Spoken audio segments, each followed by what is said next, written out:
Ассаламу алейкум, құрметті көрермендер. Мен сіздерге бүгін бупи пайды 30 минутта қалай дайындауға болатынын көрсететін боламын. Алдымен сары майы мен шоколадты ыдысқа жақсылап салып, газде қайнап жатқан ысы суымыздың үстіне осы массамызды салып ерітетін боламыз. Ол ерігенше ыдысымызға жұмыртқаларымызды 4 жұмыртқаны салып, үстіне секер салып, жақсылап миксерлеп аламыз. Ақ көк болғанша миксерлейміз.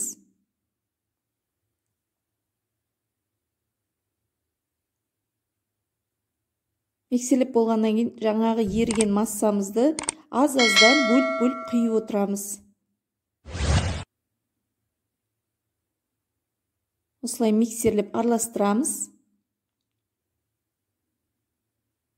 Одан кейін үстіне ұнның үстіне 2 қасық какао салып, одан кейін үстіне қопсытқыш салып, қопсытқышымызды салғаннан кейін барлығын араластырып жақсылап, осылай сеткіден өткізетін боламыз. Аз-аздан сеуіп отырып, араластырып отырып, жақсылап миксерлейтін боламыз тағы да. Мінекей менікі қаймақтай болды.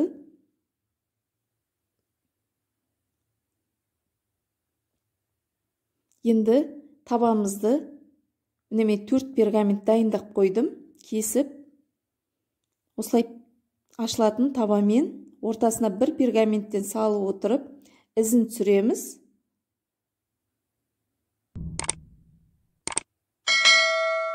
Тура осылай жасасаңыздар болады.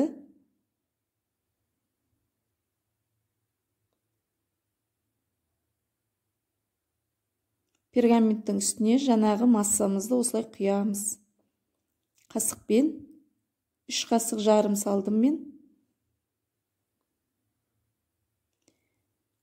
Енді осылай сіздер егер осындай ложкаларыңыз болмай жатса, пышақпен де жаюға болады.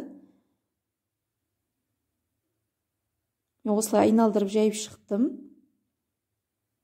Бір қалыпты қылып барлығын.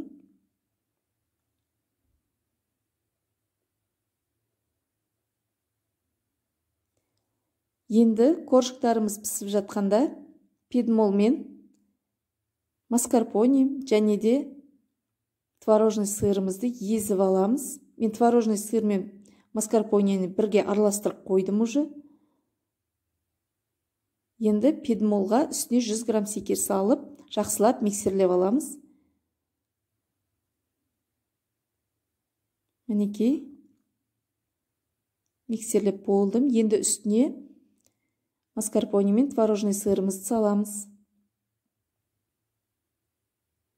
Бұлардың барлық массасын мен астыңғы сілтемеде жазып кететін боламын. Сол сілтемеден қарап, неше грамм екенін бәрін өздеріңіз осылай пісірсеңіздер болады. Мінекей өте қою болып шықты менікі. Тестіміз пісті. Тестіміз өте тез піседі. Оны қарап отыру керек. Әрі кетсе 7 минуттан. Осындай мешокқа салып, бупи пайдың насадкасы менде.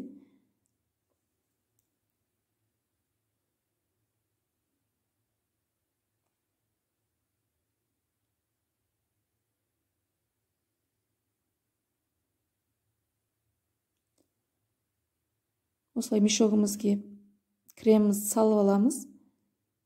Енді асықпай осылай бір-бірден ортасына әдемілеп жайып шығамыз кремімізді.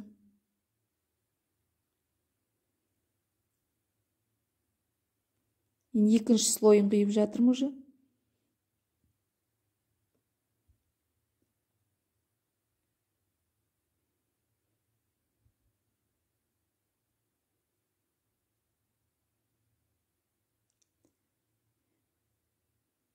Мінекей 4-ші слой.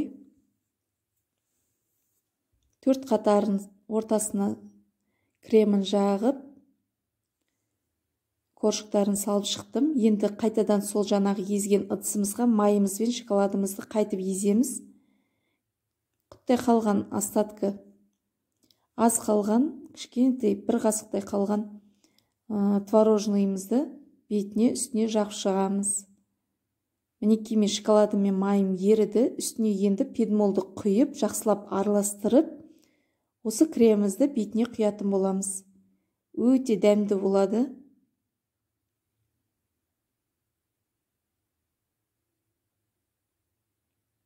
Мінекей.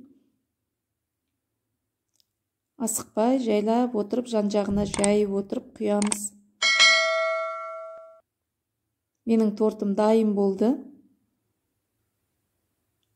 Неше грамм салу керек, неше грамм құю керек, оның барлығын сілтемеде астына тастайтын боламын. Жазып қоямын, сол жерден қарасаңыздар болады. Өте дәмді және ерекше оригинал бупи-пай. Үй жағдайында 30 минутта дайын болады. Көргендеріңізге рахмет. Сау болыңыздар.